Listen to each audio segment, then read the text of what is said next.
राहुरी शहरातील राजवाडा परिसरात महामानव डॉक्टर बाबासाहेब आंबेडकर यांचा भव्य समाज मंदिर आणि वाचनालयाची इमारत आहे। या परिसरात राज्य आणि जिल्ह्यातील विविध मान्यवर सातत्याने भेट देत असतात। मात्र नगर मनमाड महामार्गावरून या परिसराकडे येण्यासाठी कोणताही दर्शनी प्रवेश मार्ग किंवा कमान नसल्याने नागरिक आणि अनुयायांना अडचणींचा सामना करावा लागतो। त्यामुळे या ठिकाणी आता महामानव डॉक्टर बाबासाहेब आंबेडकर प्रवेश कमान उभारण्यात यावी अशी मागणी भारतरत्न डॉक्टर बाबासाहेब आंबेडकर अनुयायांनी राहुरी नगर परिषदेकडे निवेदनाद्वारे केली आहे। निवेदनात म्हटलंय की यावेळी उपनगराध्यक्ष गजानन सातभाई, बांधकाम अभियंता दराडे उपस्थित होते। राहुरी शहरातील विविध भागांमध्ये नगर परिषदेमार्फत प्रवेश कमानी उभारण्यात आल्या। त्याच धर्तीवर जुने बस स्थानक रस्त्यावर नगर मनमाड महामार्गालगत राजवाडा परिसराकडे जाणाऱ्या मार्गावर डॉक्टर बाबासाहेब आंबेडकर यांच्या नावाने भव्य प्रवेश कमान उभारल्यास समाज मंदिर आणि वाचनालयाकडे येणाऱ्या नागरिकांना मार्गदर्शन होण्यास मदत होईल।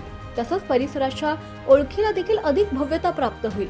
या मागणी संदर्भातील निवेदनावर रिपब्लिकन पक्षाचे राहुरी तालुका अध्यक्ष विलास साळवे, वंचित बहुजन आघाडीचे जिल्हा संपर्क प्रमुख पिंटू नाना साळवे, विरोधी पक्षनेते अरुण साळवे, माजी नगरसेवक सुनील पवार, दादू साळवे, नवीन साळवे, रिपाईचे शहराध्यक्ष सुनील चांदणे, भैयासाहेब आढाव, नितीन मकासरे, पप्पू शिंदे, धनु साळवे, राजेश बाघुल, प्रकाश कर्डक आदींच्या सह्या आहेत।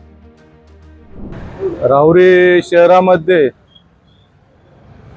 मोठ्या प्रमाणामध्ये आंबेडकरी समाज राहतो। त्यासाठी बौद्ध विहाराकडे जाणारा मार्ग आणि डॉक्टर बाबासाहेब आंबेडकरांचे स्मारक याचा दिशादर्शक जुना बस स्टँड या ठिकाणी मोठी कमान बांधण्यात यावी।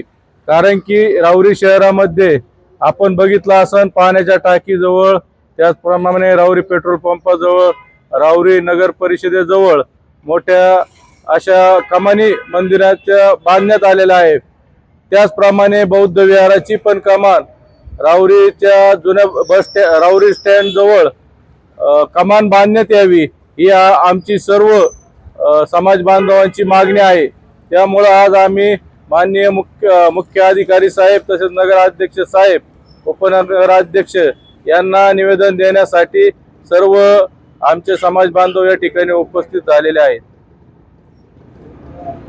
आवाज जनतेचा, लढा सर्वसामान्य जनतेच्या न्याय हक्कांसाठी।